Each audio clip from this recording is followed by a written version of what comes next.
کوئی شخص نازیبا حرکت کرے اور وہ شخص یعنی بیٹی کا باپ کہے کہ میں صبر کرتے ہوئے کوئی کارروائی یا مواخذہ نہیں کرتا تو یہ صبر نہیں بلکہ بے غیرتی ہے، کیونکہ بہن یا بیٹی کے معاملہ میں کسی شخص کا چشم پوشی کر کے گزر جانا صبر میں شمار ہی نہیں ہوتا، بلکہ تمام دنیا کے غیور یہی فیصلہ دیں گے کہ یہ بے غیرتی ہے۔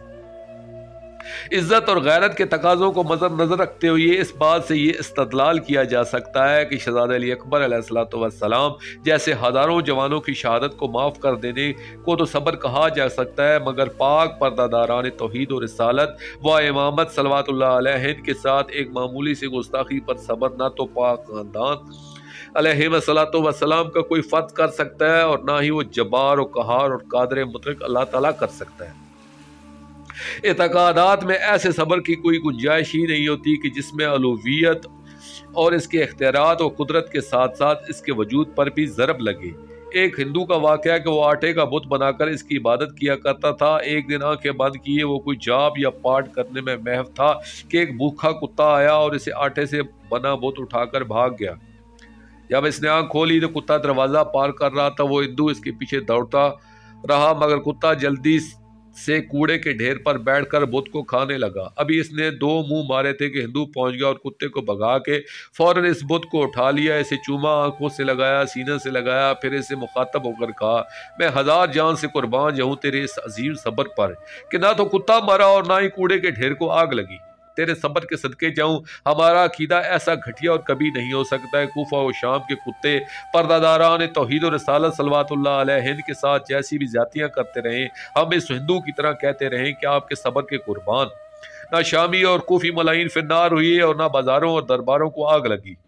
دوستو، اس معاملے میں شیعہ خیر البریہ کا ایک مستحکم اور واضح عقیدہ یہ ہے کہ جس روایت میں بھی صبر کبھی کا اظہار ہوتا ہو وہ دروغ گوئی یعنی گھڑا ہوا جھوٹ ہے۔ کچھ لوگوں کا یہ خیال بھی ہے کہ نعوذ باللہ یہ آل محمد علیہ الصلوۃ والسلام کا امتحان تھا۔ میں یہاں عرض کروں گا کہ فلسفہ امتحان کیا ہے۔ تمام دنیا کے اسکالرز یہی کہتے ہیں کہ امتحان اس لیے لیا جاتا ہے کہ انسان کے پاس ہر چیز کا ایک پیمانہ موجود ہے، مگر عقل و شعور علم کی پیمائش کرنے کے لیے کوئی آلہ نہیں ہے۔ بائی وجہ مجبور میموری ٹیسٹ یعنی صلاحیتوں کا امتحان لیا جاتا ہے کہ صلاحیتوں کی جانچ کا کوئی اور طریقہ نہیں ہے۔ اس لیے سلسلہ امتحان قائم کیا جاتا ہے کہ انسان کی جملہ صلاحیتوں کو پرکھا جانچا جا سکے۔ اب پہلے تو آپ یہ سوچیں کہ یہاں آل محمد علیہ الصلوۃ والسلام کا امتحان اللہ تعالیٰ لے رہا تھا یا انسان لے رہا تھا؟ اگر اللہ تعالیٰ امتحان لے رہا تھا کیا اس کے پاس بھی پاک خاندان تطہیر علیہ الصلوۃ والسلام کی صلاحیتوں کو پرکھنے کا کوئی آلہ نہیں تھا؟ کیا اسے معلوم نہیں تھا کہ انہیں مجھ سے کتنا پیار ہے اور میرے لیے کتنی قربانیاں دے سکتے ہیں؟ وہ تو علی کل شیء علیم کا مصداق ہے، اسے امتحان لینے کی کیا ضرورت تھی؟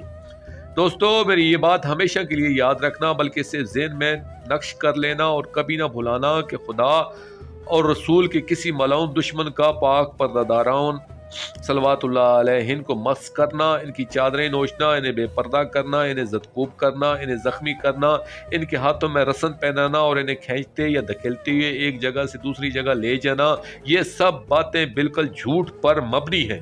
ان کا حقیقت کے ساتھ کوئی تعلق اور واسطہ نہیں ہے۔ در حقیقت یہ باتیں اس پروپیگنڈا کا حصہ ہیں کہ جو بنی عباس کے ملائن نے اپنی بنی امیہ کے خلاف نفرت پھیلانے کے لیے کیا تھا، اور اس سے انہوں نے اپنی سیاست کی دکان چمکائی تھی اور داستان ظلم کو توہین کی حد تک پھیلا کر عوام کو بنی امیہ سے متنفر کیا تھا۔ واقع کربلا اور شام کو کیش کروانے کے انہوں نے اپنی حکومت قائم کی تھی۔ یہاں میں صاحب ناسخ التوریخ کا ایک خوبصورت بیان نقل کرنا ضروری سمجھتا ہوں۔ وہ فرماتے ہیں کہ اگرچہ روایت سب کتابوں میں لکھی گئی ہیں، اہل بیت اطہار علیہ الصلوۃ والسلام کے پاک پرداداروں صلوات اللہ علیہ کو مکشفات الوجوہ روز روشن میں محفلوں اور بازاروں میں عام لوگوں کے سامنے لایا گیا تھا، مگر ایسی روایات پڑھ کر یا سن کر آپ لوگوں کو یہ نہیں سمجھنا چاہیے کہ ان روایات کا تعلق پاک خاندان علیہ الصلوۃ والسلام کی محترمہ و معظمہ مستورات صلوات اللہ علیہ سے ہے، بلکہ جیسا کہ اس سے قبل بار بار اس بات کو دہرایا جا چکا ہے کہ یہ معظمہ اور مطہرہ مستورات صلوات اللہ علیہ دوران سفر با پردہ محولوں پر سوار رہیں اور مسلسل پردے میں رہیں۔ آگے چل کے لکھتے ہیں، اگر کچھ مستورات کے چہرے بے حجاب تھے بھی تو وہ پاک خاندان کی مستورات صلوات اللہ علیہن نہیں تھیں، بلکہ ان میں کچھ معصوم بچیاں تھیں، کچھ کنیزیں تھیں، کچھ اصحاب اور خدام کی مستورات تھیں۔ فرماتے ہیں کہ پروردہ سرادقات طہارت دختران توحید و رسالت صلوات اللہ علیہن کا کسی سے قیاس کرنا بھی مناسب نہیں ہے، کیونکہ خائن اور بدشار آنکھوں کو اتنی طاقت ہی نہیں دی گئی کہ ان کی طرف نگاہ اٹھائی جا سکتی۔ نیز کفر و شرک کی امراض میں مبتلا دلوں میں اتنی جرت کا تصور بھی محال ہے کہ وہ پاک پردہ صلوات اللہ علیہن کے حریم ذات کے اندر چشم تخیل سے جھانک بھی سکیں، اور نگاہ اشکیا کو یہ صلاحیت ہی نہیں بخشی گئی تھی کہ وہ ناموس کبریا کی طرف نظر کر سکتے۔ اس کے بعد لکھتے ہیں کہ یہ بالکل اسی طرح ہوتا ہے کہ جیسے قبل از طلوع یا بعد از غروب آفتاب انسان شعاع شمس کو دیکھتا ہے، مگر شمس نظروں سے اوجھل ہوتا ہے۔ ہو سکتا ہے کسی شعاع انوار کا مشاہدہ کیا ہو، مگر کسی ناپاک نگاہ نے شمس عصمت توحید کو بالکل نہیں دیکھا تھا۔ آیت تطہیر اس بات کی روشن دلیل اور بہترین استدلال ہے۔ نیز واقعہ جناب سہل ابن سعد کا یہ فقرہ بھی گواہ ہے کہ واللہ ما نظرت علیکم بربیۃ، اللہ کی قسم آپ کی ذات قدس کی طرف کسی کی نظر اٹھ ہی نہیں سکتی تھی۔ معصومہ بی بی صلوات اللہ علیہ کا بیان کرنا اور سہل ابن سعد کا بے ہوش ہو جانا ان کے اس مرتبہ غیبی پر حجت مبرہن ہے۔ جملہ شیعان امیر المومنین علیہ الصلوۃ والسلام کا یہی عقیدہ ہے، اس لیے جو روایات اس عقیدے کے خلاف نظر آئیں، چاہے میری کتاب ہی میں کیوں نہ ہو، اس کو رد کرنا واجب ہے، اور ایسی توہین امیز روایات پڑھنا یا سننا ہرگز جائز نہیں ہے۔ اب ذرا واقعات دربار سنیں۔ جس وقت امام سجاد علیہ الصلوۃ والسلام کے ہاتھ آزاد ہوئے تو آپ نے سب سے پہلے اپنی جیب سے تسبیح نکالی اور پڑھنا شروع کی، ساتھ ساتھ ملعون سے گفتگو بھی جاری تھی۔ ملعون شام کی نگاہ پڑی تو اس نے فوراً کہا، میں دیکھ رہا ہوں آپ مجھ سے گفتگو بھی فرما رہے ہیں اور تسبیح کی گردش میں بھی کوئی فرق نہیں آ رہا۔ امام علیہ الصلوۃ والسلام نے فرمایا کہ ہمارے جد اطہر صلی اللہ علیہ وآلہ وسلم کا فرمان ہے کہ جو شخص بعد نماز صبح تسبیح ہاتھ میں لے کر کہے اللہم انی اصحابک و امجدک و احمدک و اہلک عبادت ما یدیر، تو شام تک کی تسبیح کی خالی گردش بھی تسبیح لکھی جاتی ہے، اور بعد از نماز عشاء تسبیح ہاتھ میں لے کر یہی دعا پڑھے اور لفظ اصحابت کی جگہ امسیت لگا دے تو پھر وہ چاہے تسبیح پڑھے یا نہ پڑھے صبح تک اس کی تسبیح شمار ہوگی۔ کھانا زہر مار کرنے کے بعد ملعون شام شراب اور شطرنج میں مصروف ہو گیا، اور اس کے بدکماش ساتھیوں نے بھی شراب نوشی شروع کر دی، مگر اس دوران وہ ملعون ازل امام علیہ الصلوۃ والسلام سے مصروف کلام رہا۔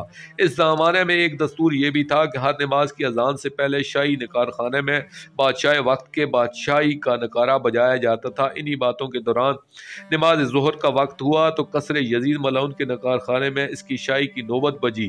اس وقت ملعون شام کے ساتھ اس کا ملعون بیٹا خالد بیٹھا تھا۔ اس نے امام علیہ الصلوۃ والسلام سے مخاطب ہو کر کہا، کیا آپ سن رہے ہیں؟ میرے باپ کی شاہی کا نکارہ پورے ملک شام میں بج رہا ہے۔ امام علیہ الصلوۃ والسلام نے فرمایا، تھوڑی دیر ٹھہر جا، ہماری شاہی کا نکارہ یا نوبت بھی سن لینا۔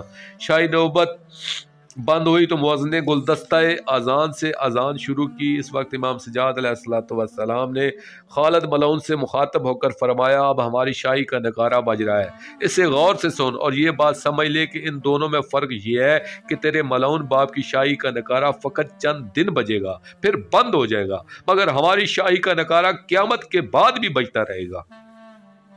اذان ختم ہوئی تو ملعون شام نماز کے لیے مسجد بنی امیہ چلا گیا اور پاک پرداداروں صلوات اللہ علیہ پیش نہ ہو سکے۔ جس وقت ملعون شام نماز کے لیے مسجد میں چلا گیا تو امام پاک علیہ الصلوۃ والسلام واپس پاک پرداداران توحید صلوات اللہ علیہ کے پاس تشریف لے آئے۔ دوبارہ جب دربار آراستہ ہوا تو پھر آپ پاک مستورات صلوات اللہ علیہ کے ہمراہ دربار میں تشریف لے گئے۔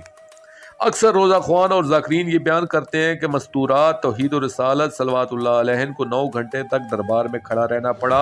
اس کی حقیقت یہ ہے کہ پاک پرداداران صلوات اللہ علیہ صبح تقریباً 8 بجے قصر ملعون کے دروازے پر تشریف لائے۔ 3 گھنٹے ملعون کے بلاوے کا انتظار کرنا پڑا، پھر قافلہ پاک کو انتظار گاہ یا دربار کی بیرونی حویلی میں بلایا گیا۔ اس کے بعد صرف مرد حضرات کو دربار میں پیش کیا گیا۔ مگر مستورات توحید و رسالت صلوات اللہ علیہن کو انتظار گاہ میں 3.5 یا 4 گھنٹے انتظار میں گزارنا پڑے، لیکن اس بات کا ذکر کسی کتاب میں نہیں ہے کہ اس دوران کسی نے کھانا یا پانی پیش کیا یا نہیں، اور وہاں انہوں نے نماز کس طرح ادا کی۔ بعد از نماز ظہر ملعون شام نے دوبارہ دربار آراستہ کیا۔ تخت کے پیچھے بنی امیہ کی عورتیں آ کر بیٹھ گئیں تاکہ دربار کی کارروائی دیکھ سکیں۔ ثم دائی باللسان والصبیان، جب 900 کرسیاں لوگوں سے پر ہو گئیں، یعنی سب لوگ آ گئے، تو اس وقت ملعون شام نے محاذرہ بن سلبہ ملعون کو حکم دیا کہ مولا سجاد علیہ السلام سے کہو کہ پاک پردہ توحید صلوات اللہ علیہن کو دربار میں لے آئیں۔ مولا امام سجاد علیہ السلام فرمایا کرتے تھے کہ دنیا کی کسی ماں نے محاذرہ جیسا کمینہ اور بدبخت بیٹا پیدا نہیں کیا۔ بس آپ اسی بات سے اس ملعون کی شقاوت کا اندازہ کر لیں۔ یہی ملعون پاک پردہ صلوات اللہ علیہن کے قافلے کو دربار میں لے کر آنے پر مامور ہوا۔ 900 ملائین کی نگاہیں دروازے پر لگی تھی کہ محاذرہ بن سلبہ نے باوصف بلند پاک قافلہ کی آمد کا اعلان کیا۔ اس وقت ملکہ عالمین بی بی صلوات اللہ علیہ نے آسمان کی طرف دیکھا، آنکھوں میں آنسو آ گئے، رو کر فرمایا میرا خالق، ہمارے پردے کی عظمت و شان کو تو بہتر جانتا ہے۔ میرے ہمراہ سادیانیوں کا لٹا ہوا کارواں ہے اور ان میں مزید کوئی دکھ برداشت کرنے کا حوصلہ بھی نہیں ہے۔ میرے اللہ تو خود سوچ کہ ہم کون ہیں اور یہ دربار کس کا ہے۔ خالق اپنا وعدہ یاد کر، انک لا تخلف المیعاد، بے شک تو وعدہ خلافی نہیں کرتا۔ یہ فرما کر ایک نظر پاک پردہ صلوات اللہ علیہ پر کی اور کہا یہ ٹھیک ہے، سامنے ملعون ازل اور شرابی کا نجس اور رنجس دربار ہے اور بدگماش افراد سے کرسیاں بھری ہیں، مگر خالد کا ہم سے ایک وعدہ ہے کہ انما یرید اللہ لیذھب عنکم الرجس، نجس چاہے کسی بھی شکل میں کیوں نہ ہو، نجس جسم ہو، نجس نگاہ ہو یا نجس خیال ہو، وہ ہمیں تو کیا ہماری کنیزوں کی نالین کو بھی مس نہیں کر سکتا۔ کوئی بھی نجاست ہماری حد تطہیر کو عبور نہیں کر سکتی۔ اٹھو چلیں، مظلوم بھائی علیہ السلام کی خاطر ایک منزل اور صحیح۔ جس وقت پاک شریکت الحسین بی بی صلوات اللہ علیہ نے دربار جانے کا فیصلہ کیا تو آسمانوں میں زلزلہ آیا، عرش الہی متزلزل ہوا، ملکوت ارض و سما میں غیرت ملکوتی جوش کھانے لگی، اور دربار میں میز پر رکھا ہوا مولا عباس علمدار علیہ السلام کا سر عطر تڑپا۔ خوف عذاب الہی سے زمین کانپنے لگی۔ دوسری طرف خود خالق کائنات نظام عالم کو معطل فرما کر پردہ داران توحید صلوات اللہ علیہ کا پردہ تطہیر بن کر ساتھ روانہ ہوا، چونکہ ان پاک بیویوں صلوات اللہ علیہ نے اتنے زیادہ دکھ برداشت کرتے ہوئے توحید کا پردہ بچایا تھا، یعنی توحید کو اپنے پاک پردہ کی امان میں لیا تھا۔ اس لیے اب حل جزاء الا الاحسان الا الاحسان کہنے والا یہاں خود ان کے پردے بچانے آ گیا۔ دربار کی نجس فضا کو ان کے آنے والوں کے شایان نشان بنانے کے لیے حاملین عرش کو حکم ملا کہ دربار میں ان کی گرد کناتیں لگا دی جائیں، کیونکہ تمہیں یہ معلوم ہونا چاہیے میرا بھرم رکھنے والی مقدس ترین مستورات صلوات اللہ علیہ کو آج پردے کی سخت ضرورت ہے۔ اللہ کے نظام حفاظت میں رہتے ہوئے پاک پردہ داران توحید و رسالت صلوات اللہ علیہ دربار یزید ملعون کے دروازے تک آئیں۔ جیسے ہی ان کے پاک قدم دربار میں آئے تو روب جلال الہی کا یہ عالم تھا کہ سب ملائین کے ساتھ جھکے ہوئے تھے اور وہ دھاڑے مار مار کر رو رہے تھے۔ دربار میں داخل ہونے والے مرد اور مستورات کی تعداد صاحبان مقتل نے 44 لکھی ہے، مگر یہ معلوم نہیں کہ ان میں سے کتنے مرد، کتنی مستورات اور کتنے بچے تھے۔ جس وقت پردہ داران توحید و رسالت صلوات اللہ علیہ دربار میں تشریف لائیں تو تخت کے پیچھے پس پردہ بیٹھی ہوئی بنی امیہ کی عورتوں میں گریہ و ماتم کا قہرام بپا ہوا۔ یزید ملعون کے خاندان کی عورتیں رونے اور تڑپنے لگی۔ ان کی آوازیں سن کر جو اہل دربار آہستہ آہستہ رو رہے تھے وہ بھی با آواز بلند گریہ و بکا کرنے لگے اور بنات رسول صلوات اللہ علیہ دربار میں تشریف لائیں۔ تمام موجودگان میں گریہ کا یہ عالم تھا کہ سارا دربار ماتم کدا بن گیا۔ اس وقت ملعون شام کے تخت کے سامنے والی کرسی پر مروان ملعون کا بھائی یحییٰ بن حکم بیٹھا تھا۔ جب دربار میں گریہ و ماتم کا قہرام دیکھا تو ضرب یزید فی صدر یحییٰ، یزید ملعون نے یحییٰ کے سینے میں مکہ مار کر کہا کیا دیکھ رہا ہے، جا اور ان عورتوں کو چپ کرا۔ یحییٰ بن حکم نے کہا ہے تو وہ سچی، مگر میں چاہتا ہوں۔ یہ پس پردہ پہنچا اور عورتوں سے خاموش ہو جانے کو کہا تو ساری عورتیں اس کے پیچھے پڑ گئیں، رو کر کہنے لگی تم سب بے غیرت ہو گئے ہو، تم لوگوں میں خاندانی حمیت و غیرت کا ذرا بھی باقی نہیں رہا۔ ہمیں کچھ کہنے کے بجائے پہلے جا کر اس فرعون شام ملعون سے پوچھ کے سامنے جو شہزادہ علی اکبر